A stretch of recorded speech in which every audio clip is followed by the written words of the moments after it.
Welcome to Slightly Off Script, the marriage show where we remind you that marriage can be stupid good and wicked fun. I am one of your hosts, Bethany Needham, here with the most handsome man in the universe, Mr. Universe, Andy Needham. Mr. Universe. I just gave you the title. Listen, we're going to be clear here that there are people that have recommended that you do powerlifting. No one has ever recommended that I enter the Mr. Universe. That has never been. Listen, Mr. Universe is that you are like the package deal. The package deal. Yeah. Well, I only need to be that for you. That's all that matters. Oh, yeah, I ain't sharing my package. You are my package. Can we not overuse that word, please? Yeah. I was just thinking this is I think going. we've already hit beyond our limit of that. Yeah, fair enough. Speaking of sharing, big week. Yeah, Yes. Your mistress, she got some work done. Context is key here. I don't think so. We'll just move right along from the, no, just kidding. So your guitar. The OG.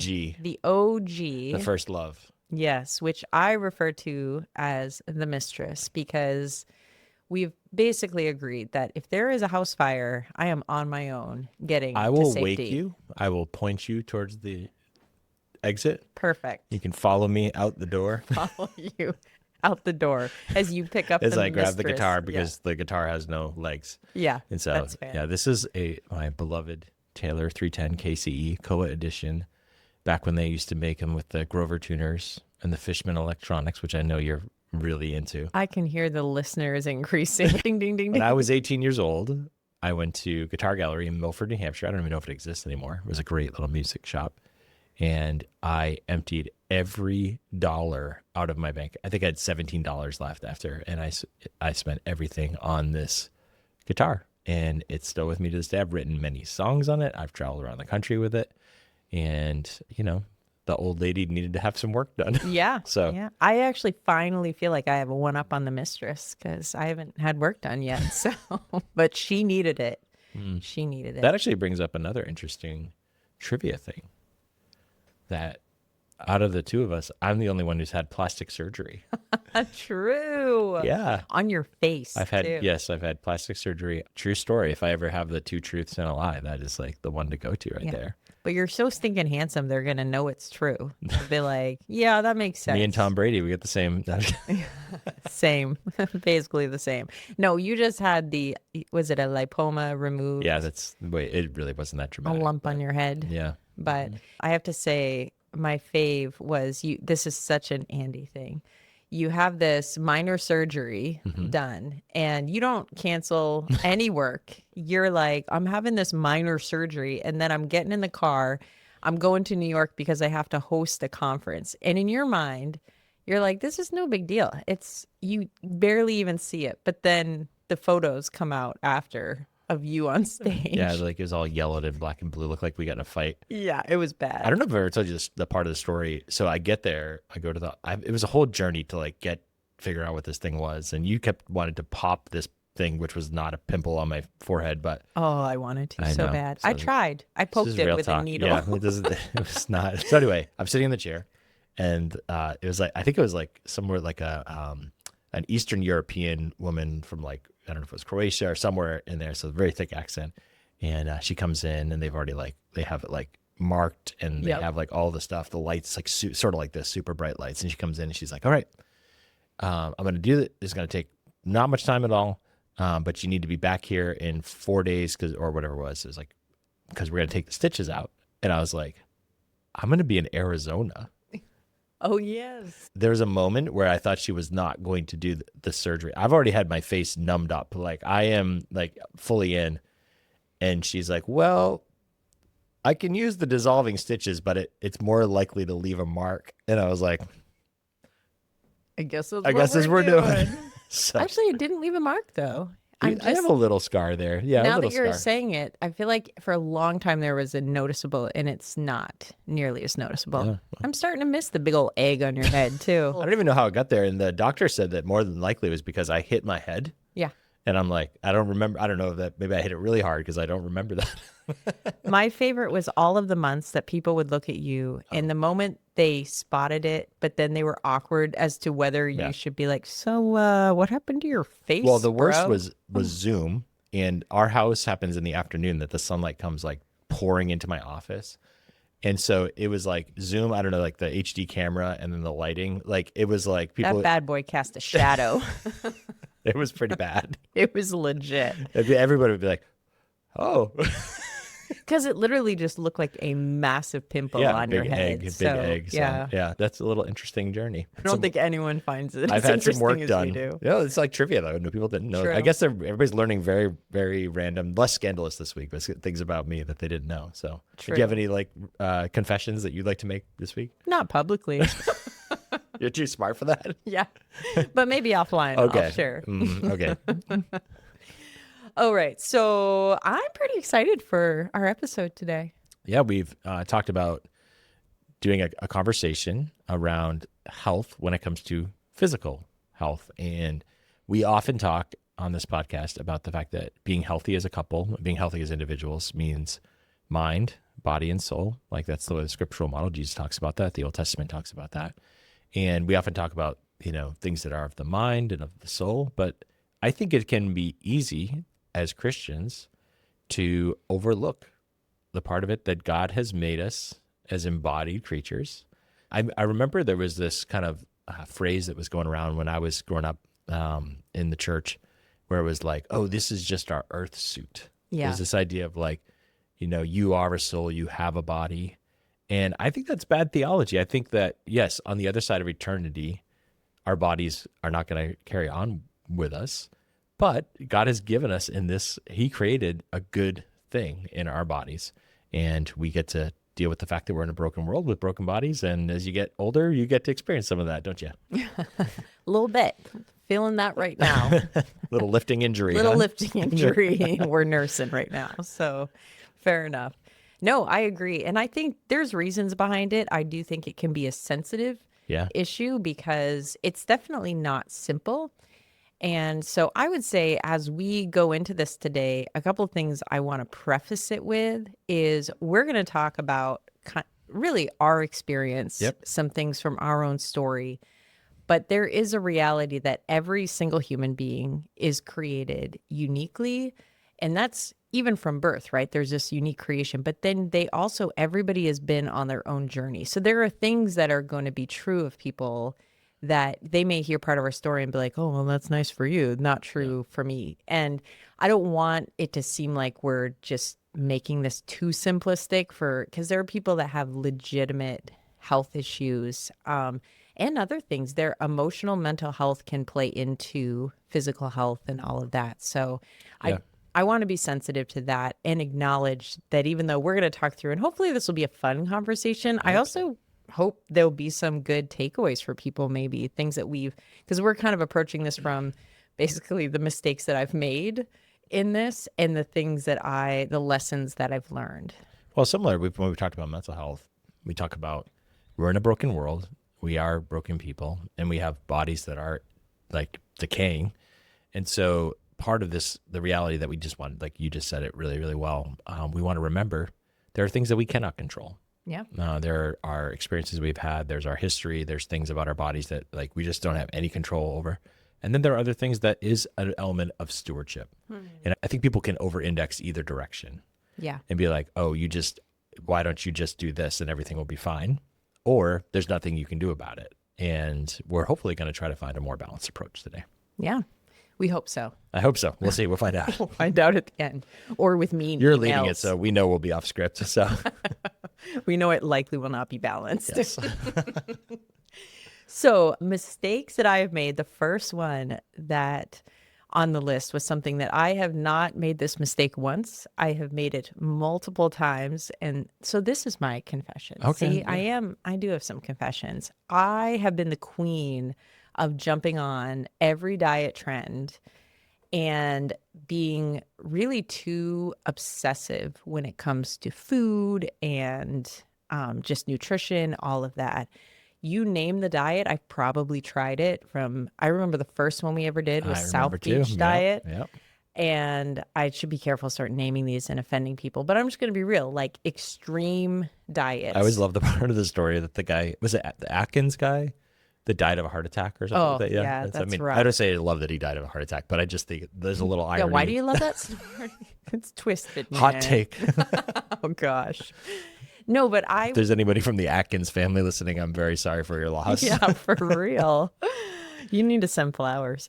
Yeah, so extreme diets, I would put this in the category of anything that in any kind of extreme way you're restricting. I've done a whole bunch of different ones, from low carb to no sugar to the, like when you're taking things out, when you're eating only one thing, that type of extreme. And then extreme restriction, where you're trying to eat very little calories, things of that nature. And I have yo-yoed on diets for years, really, really struggled with that. I would say the lesson, this is a pretty recent lesson that I've learned, is in, I would probably mark the last year or two where I actually feel kind of settled into, weirdly, in my 40s. I feel like I've kind of been like, I'm over it.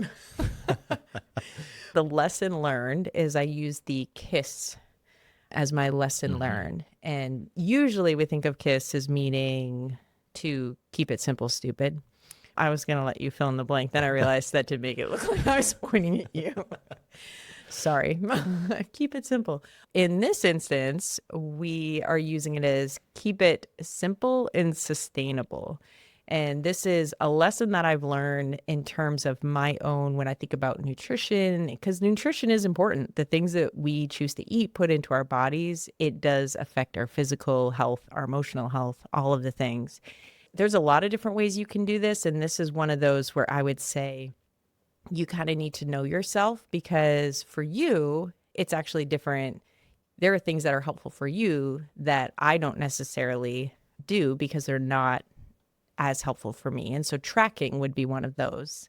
I think that where I would interject in this is that in terms of simple and sustainable, the difference between trying to change everything at once. And I think there are moments in your life where you kind of like, it's almost like a repentance thing. It's like, hey, I'm using food as like an unhealthy way to cope with stress, or my control factor is too high. Like people, again, index in different directions. I think if what we're talking about and what I think we're trying to shoot for is that we are more like pulling little levers and moving things around versus like trying to like just whip the steering wheel and turn the car around 100% all at once. Does that track? I don't know how that analogy is, but that's kind of how I think of it. No, I like it. And just, again, the sustainable being the things that we're doing, that it's not something that we're like, I can do this for 30 days. And then that's where the yo-yo comes in, right? Like, what are the things that are actually in the long run a sustainable option? And so, but having a baseline, and then like you mentioned tracking, like for me, tracking is a lever that I can use to kind of bring things into better alignment. Yeah. And I don't track my food every day all the time. But if I feel like I'm getting a little bit off course, like the GPS is going in a direction or the scale's going in a direction I want it to go in, that's one of the levers that I feel like I can pull, where I'm like, hey, if I just up my intentionality and paying attention to this thing, this will help me get the car back on course. And then, so I try not to do it 100% that some people do. That's great if it works for you. But for me, it's more of like, that's one of those levers that I can use as a corrective. Yeah. And for me, as someone who has struggled in the past and continues, like if I go down that road, I can get too obsessive, and tracking can kind of feed that side of me. I have actually found it more helpful to, when I am trying to pull the lever, if we're use that analogy, I pick kind of two focus points. And so me, that's been protein and water. So those are two things that I just focus on, making sure I'm getting enough protein every single day and making sure that I'm drinking enough water.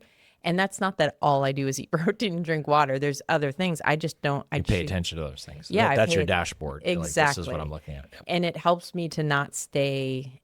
For me, it's been helpful to not be obsessive. And then the only other thing I would say to simplify for me, and this has proven to be sustainable, is I call it my lunchbox meal plan, because I do work full time and I have a lunchbox that's larger in size, and I literally plan out my meals. So I fill my lunchbox with what I need to eat that day to make sure whatever is in there has enough protein. And I also have a large water bottle to make sure I have enough water. And that's how I do it. I fill it up at the beginning of the day, and it's good accountability for me. If I get home from work and I open that box and it's still full of food, then okay, I need to do better at getting food in me. Or vice versa, if I'm pounding through it and normally I'm not still hungry, but it kind of helps me make sure that I'm eating the right amount of food during the day. So that's sort of those are my KISS methods. Yeah. And I think where we learn from each other is like, I don't do the water thing, but I do really pay attention more to on the protein side. And I've learned a lot from you on that. So it's been a nice learning. Yeah. Another big mistake that I have made along the way, and this ties into, it's been a nutritional mistake, but not addressing the root cause of things.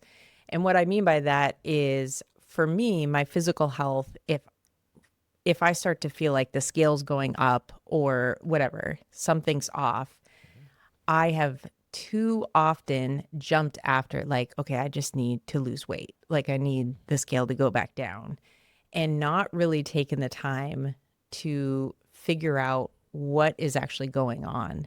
And What's the why? Yeah, what's the why behind it? And so I thought about, there's kind of three major things for me in my life that I look at right now. If I start to just not feel good or something feels off with my physical health, I ask the questions about, as a woman at my age, where are my hormones at, which is something I'm working on very intentionally right now, is leveling those out. What is my sleep like right now? Am I getting good sleep? Because rest is huge. And then my stress levels, is being honest about, hey, is there other things going on that are actually affecting my physical health? And addressing those things before I jump to, I got to get on the treadmill for an hour, or I got to eat less, or because sometimes it's honestly, I have seen the scale move and also just not feel good because I'm just walking through something. It's just an unusually stressful time and my body's responding to that. And actually what I need is not more treadmill time. It's more rest. Like, my body's tired. So you mentioned hormones. I mean, that could be a whole It could be its own podcast. However, episode. I think, not being something that I have thought about or experienced much, can you just give like a real simple piece about like how you kind of came to think, oh, this is something I need to work on, and then kind of what you've done in that space?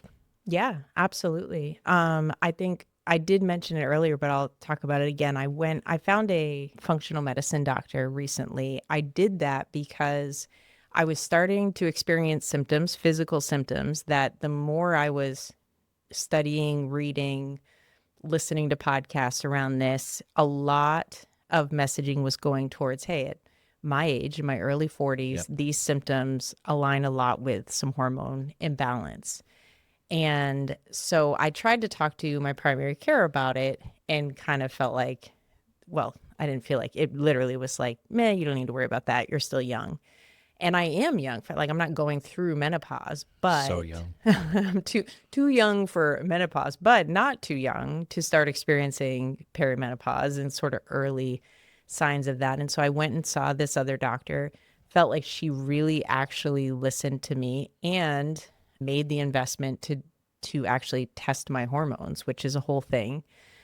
And it was a crazy cool experience. Honestly, going back, looking at the results, seeing data that backed up what I was feeling, she's like, yeah, absolutely. You're feeling this, you're experiencing this, because look at these numbers. There was one number that was so far off from what it should be.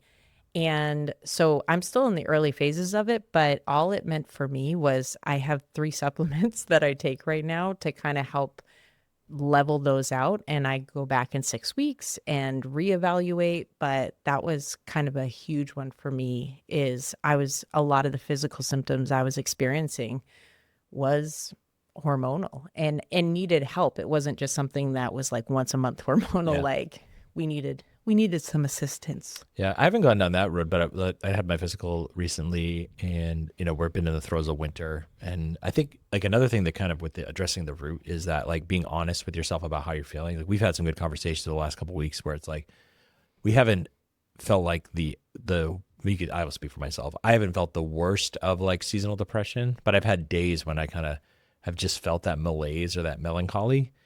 And one is just like speaking that and just saying like, I think that's one thing that we can support each other in, is just to be able to check in and even, hey, like I'm just kind of feeling. But when I was talking to my doctor, I do take a small, so like, vitamin C. I take like a multivitamin.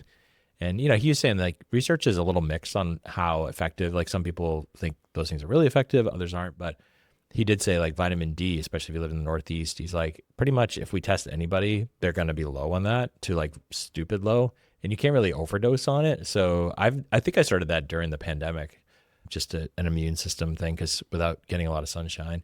Yeah. So I think that was like one of those things that I'm like, well, this is easy to do and just make it part of my routine. So Absolutely. yeah.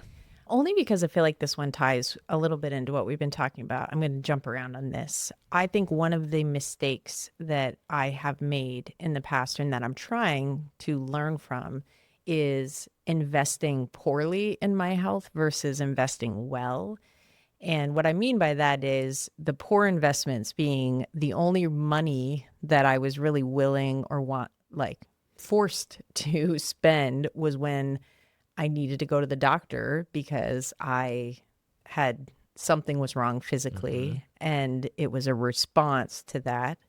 Or again, spending money on trend diets to try and quickly lose weight or get to a certain number on the scale. And then medications, needing to go on a lot of medications to try and chase physical symptoms that I was having rather than, again, going to the root of what is actually going on.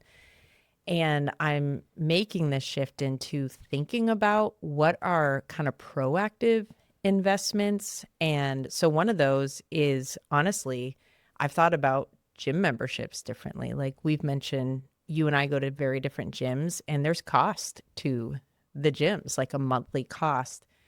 And it could be easy to be like, oh, that is way too much money. Like I could spend that money somewhere else. But then I'm like, well, I could spend this once a month, monthly fee and invest in good health, or this same money could end up going towards medication and doctors and everything else because I'm not taking care of myself. Absolutely. Yeah. It's interesting because my perspective has changed a lot on this as well, because I was really never a gym person. I mean, I would go with you occasionally, but I never loved like just going to a gym with like, treadmills and weights and kind of the classic, Yeah. There's obviously a spectrum of styles, but like the classic, just go do your own thing gym. And yeah, when I turned 39, because we're just, like, I'm a year from 40. So this is, we're going back 4 years now, but I was like, I think I need to be more intentional about this. And so one thing I appreciate, and this is one thing that you have supported me in, is that you were willing to be like, hey, I was going to try Orange Theory. And I was like, would you mind trying this with me? And you did it for probably longer than you even were super interested in it, but you were willing to kind of, at first we were doing it like 5 a.m. I mean, we were getting up because our kids were at a different age at that time. And that was one way that you kind of said, hey, this matters to you. I'm going to show up for you. Now, eventually, once I kind of like was my thing, you're like, peace out. Like, I don't like cardio. Yeah. There's way too much cardio involved here. And for me, it's one of the biggest sort of individual expenses that's like just for me that we have in our entire budget. But that has actually been something that has forced me to say like, okay, if I'm going to invest in a premium gym, then for me, my rule of thumb is I have to go at least 15 times a month, and my goal is 20 times a month. And I've been very consistent with that. Now, I've also had some injuries. If I were to look at my medical expenses last year, the thing for me was trying to chase down these injuries that really did like literally slow me down because I couldn't run.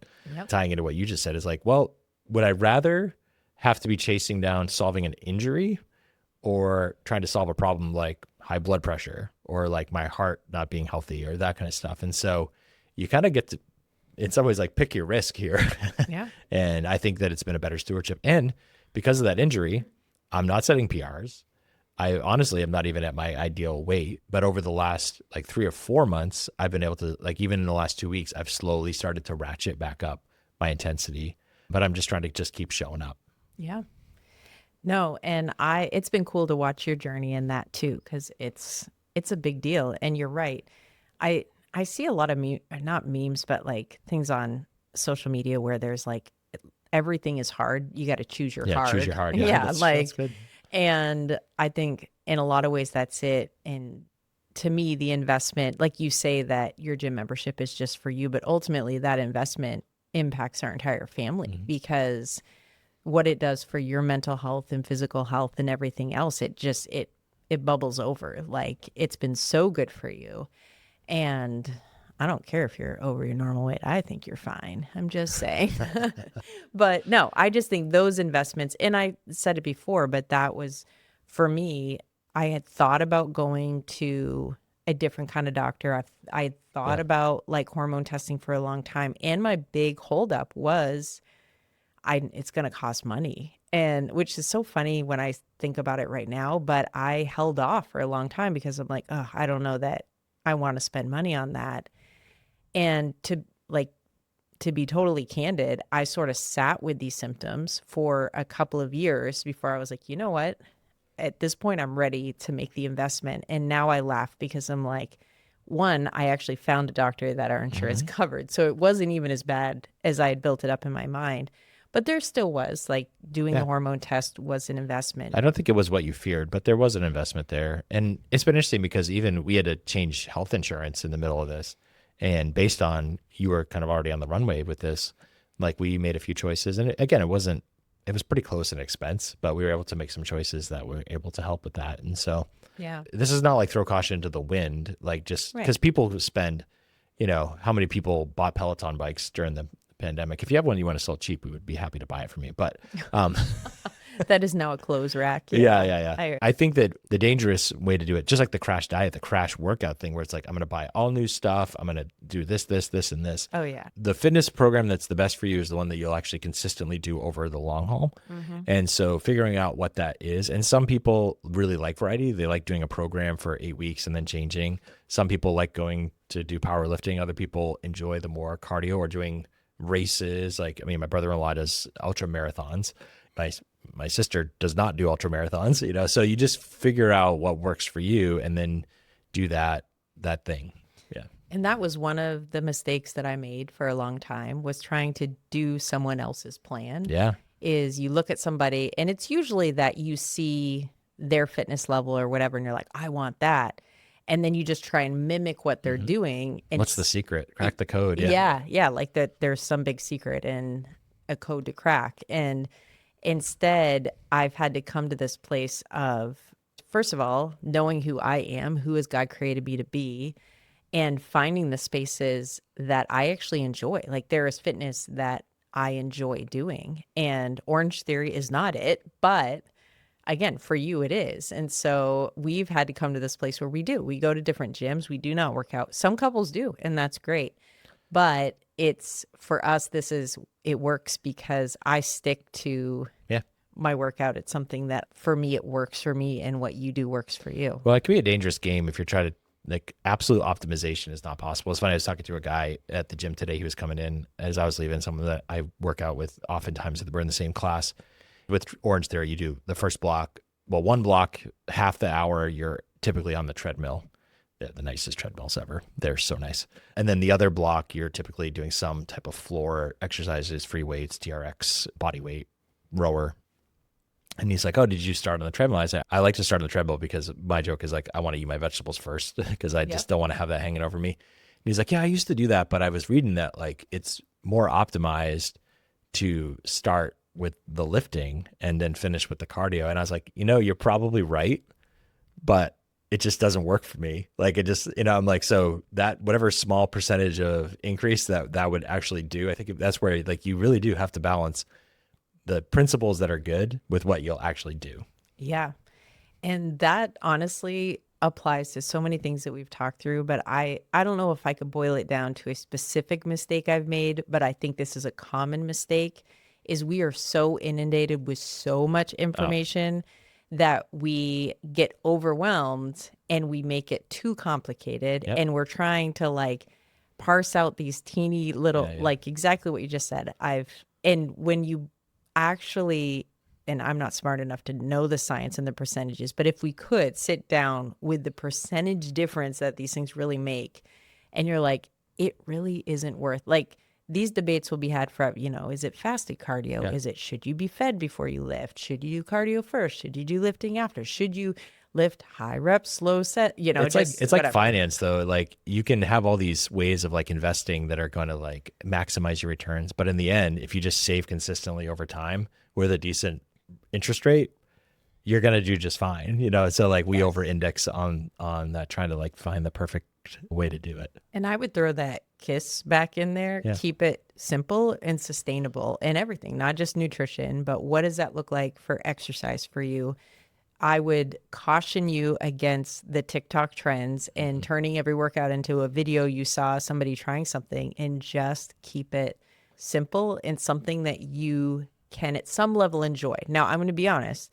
Most things, it's going to take you time to figure that out, because if you go from not being physically active, your first 30 days are going to suck. It doesn't matter. It's going to be miserable. Yeah, running, lifting, whatever it is, like it's going to be not fun. I do think for a lot of women, they're afraid of the idea of lifting.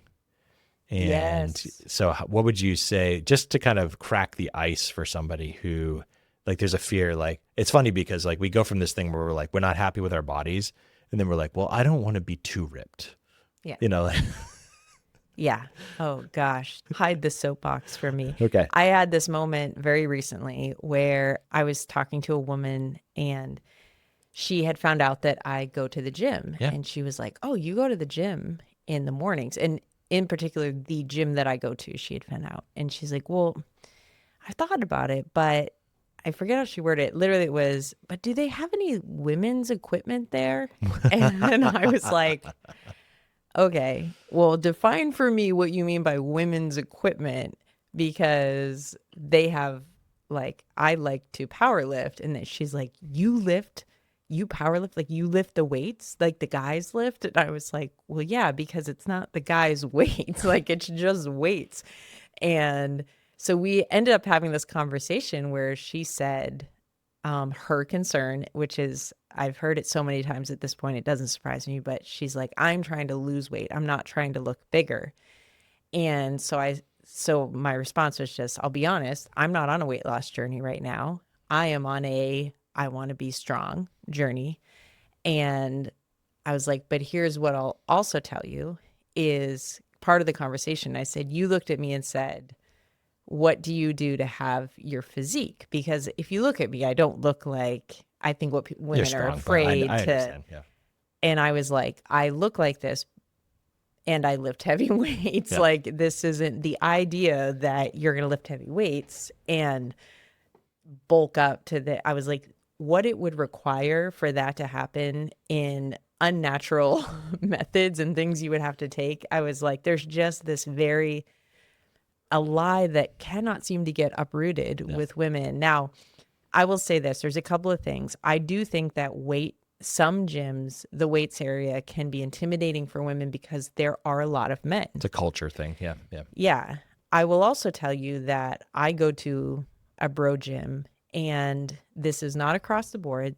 I will be the first to acknowledge that there are some bros that are just not the people you probably want to hang around and lift around. But there are also some of those, I joke that the ones that look the biggest and the scariest are the squishiest on the inside. Like, there's a lot of just really nice people at the gym that would cheer you on. Some of my closest friends are these guys and women lifters from the gym that if you just approach them in a dark alley, you might be scared, but they're just the nicest.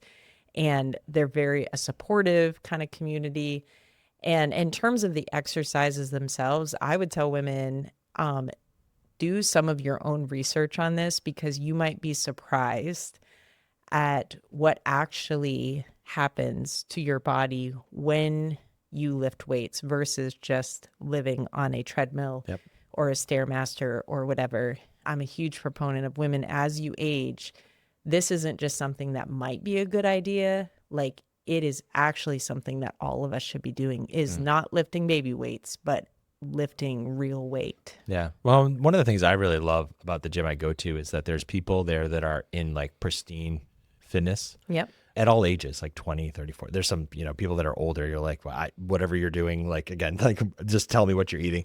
But then there are people at my gym who they just come and they walk on the treadmill every single day. They just show up and at it, and they have ups and downs. I think that intimidation factor, I mean, that was what it was for me. That's where like you did support me in that, because there was an intimidation factor for me getting into a gym. And that is a way that you can support one another. Again, even if it's not for the long haul, it's not like, let's go to the gym together every day until Jesus gets back. But like, hey, if you are into this, like I'm willing to enter into it and help try it out. There's a spectrum. We know couples that like work out together every day, and there's others that are like us that have very different styles. I will say one of the mistakes that I have made in the past, and this has been another more recent development in terms of a lesson learned, is when it comes to physical fitness and exercise, is for a long time, I had a pattern of overworking my body and really abusing it and undervaluing just shorter intentional workouts. And I think sometimes people get overwhelmed and they think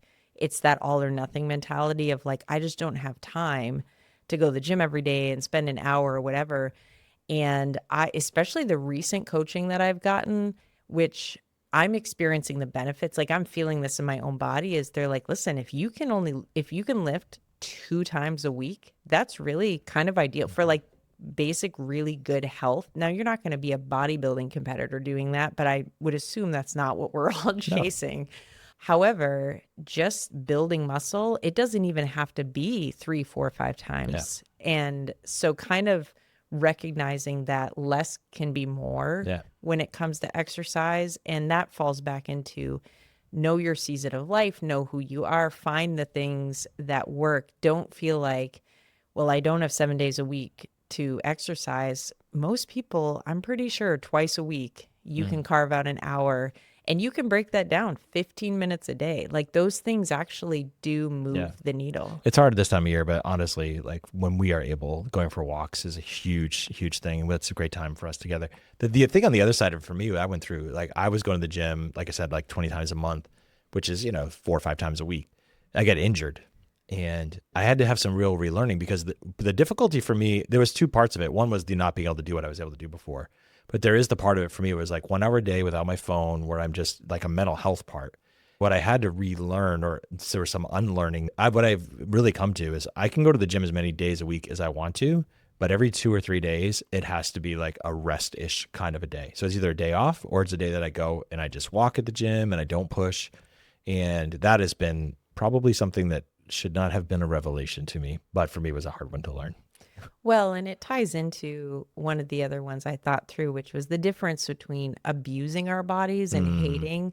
Like there is a unhealthy way to exercise where it's out of hatred towards your body. Like I hate what this is and I'm going to beat it out of myself, versus actually caring for our bodies and in a lot of ways using exercise as a way to show gratitude to God for these bodies that he's given us and showing grace towards them too. Yeah. And I think we need to do that for one another as a couple. We've had plenty of times when like one of us has been doing really well in this area and the other person is not. And that's a dynamic. Sometimes people deal with that for long periods of time. If there's, other factors in their marriage where one person, I mean, obviously like childbirth is a huge, that's a very difficult, long season, depending how many children you have. Like those are real factors. For me, like one of the compounding factors, I think, I had an injury, but then I also went through a year where I was in job transition and stress was a reality. And that's, I think, like giving myself grace that like, oh, it's not surprising that you probably weren't eating quite as disciplined last year. Yeah. It doesn't give me permission to abuse my body. And I need to be careful about that. But it is something where I can give myself grace. Yeah. Because I'm telling you now from experience, heaping shame in addition to all of that is not going to help you actually care for Ben yourself. And Jerry will be your therapist very soon. Yeah, for real. I obviously very much identify with that, because for me, the years that I was having babies were also some of the darkest for my mental health. I was young. We were going through a lot. Our marriage wasn't necessarily in the best of place. And so for me, I gained a lot of weight with babies. I was not the picture of health.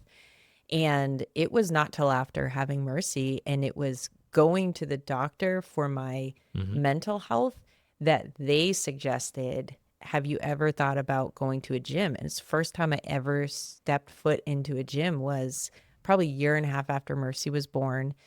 And I still remember going in, and the trainer that was there who was going to just show me around. I remember the anxiety, like Yeah. Oh even as yeah. I'm saying this, I can feel it in me.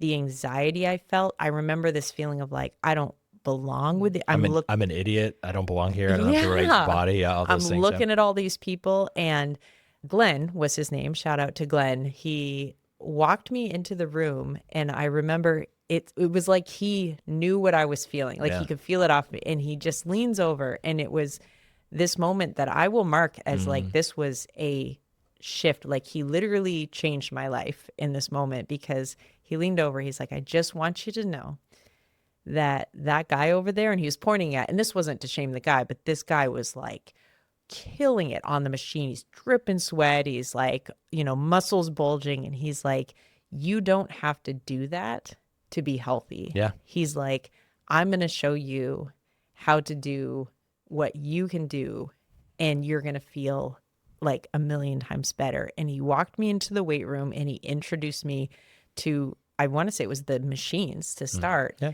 And that was the beginning of a journey that has been now, I mean, how old is our daughter? That many years later. It's a great point, because really what you're saying is like, what's the goal? Yeah. Because I think that, again, this ideal of like a bodybuilder or like that perfect figure, people who do that either have uncommon discipline or spend an inordinate amount of their energy and effort on that in a way that might even be, like you said, unhealthy. Yeah. What is your ideal? Like, to me, it's just like moving my body every day. Having heart health is huge. Knowing your family history of health, like it's an important thing to think about. And then the interesting thing as a couple and a dynamic, and I've told you this before, but there have been times when you've done the crash diet or you've lost a ton of weight and like been at your lowest weight. And I've told you, I'm like, that's not the most attractive that I find you. Like, Yeah. it feels a little unhealthy. Yeah. Which it was. So yeah. that was fair. You weren't shaming me. The body dysmorphia is real. Let our spouse have permission to like speak into that in some ways. We need to do that with grace too, because that could be a place where we could obviously do a lot of damage as well. But that's at its best, marriage when it's wicked good and super fun. Yeah. It's a good thing. And it's a good tie over, because I thought, how do we wrap up an episode? We're talking about all this physical health. Yeah. And I just thought, to be honest, there are benefits to our marriage when we care for our bodies. Like it actually does flow into the marriage. It's actually given us more fun together activities, from hiking. We love to go on walks together. And we said it, we don't normally go to the gym together. Every once in a while we will, but for the most part, but we do love to ski together. Like there are physically active things we honestly wouldn't be able to do, except that we stay active throughout the year. Yep. So I personally love that benefit. The next one, which is a big one, this is not just marriage, but life, but for sure in our marriage, when we are taking care of our bodies, it does affect our moods, our energy levels, our emotions.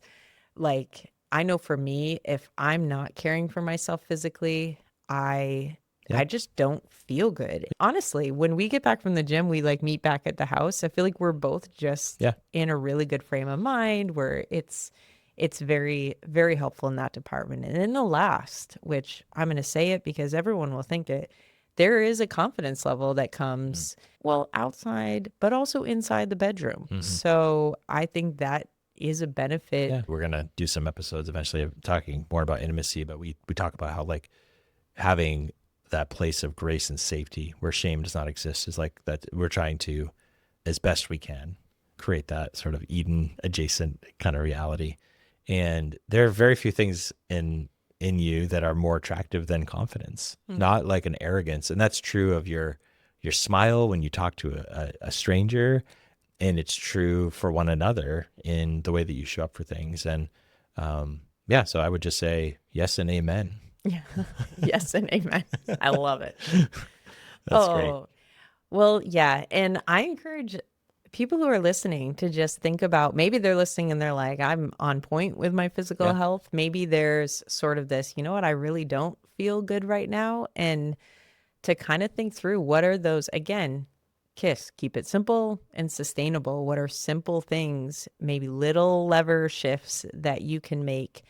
And momentum is an amazing thing with your health. As you start to slowly feel better, it does build. If you let it, it will start to build Absolutely. one thing on the next. Well, and I've said it in other episodes, but that this is an area where that could not be more true, that we underestimate what we can do in a long period of time. We overestimate a short period of time. So if you can say like measuring in 60 days or 6 months or 6 years, where do you want to be? And just start to move in those directions. And again, we talked about this a little bit today, but seasonal life makes a big difference in this. Like for me, when the kids were home and we were shuttling them to school or having to figure out who's taking what car, like I had to get up even earlier to be able to go to the gym because I had to be home in time for X, Y, and Z. And so now it's a little bit easier, to be honest with you, just because of the season of life that we're in. So have grace in that. And I would just say this is mind, body, and soul. Like this is one of the areas that is an area of stewardship in our lives. And just like everything, God has called us to be good stewards. And he's also said grace is abundant. Yes. Amen. And just remember in the process, it's not about even the changing your body, hating your body, abusing your body. Like this really is about caring for this body that God's given us. I heard someone say the other day, I thought it was a really interesting practice, that one of the things that they practice is, like, for instance, if you're at the gym and you're doing a bicep curl, is actually praying as you're doing that a prayer of thanks. Thank you, God, for this arm that you've given me. I often pray like, Lord, please let me get this over with as quickly as Whatever the prayer is, it can really increase your prayer life. Encourage our listeners, if there's something that we talked about that sparked an idea or there's something that you want to share in the space or a question, send those in to us. We'd love to get your feedback or other areas of conversation that you feel like would be good for us to cover in the podcast. It's been a real gift. And please do give us those reviews on Apple Podcasts and Spotify in particular. That makes a big difference. Subscribe on YouTube. And anything else you want to say before we go today? No, that's all I got. All right. Thanks for listening. Bye. Bye.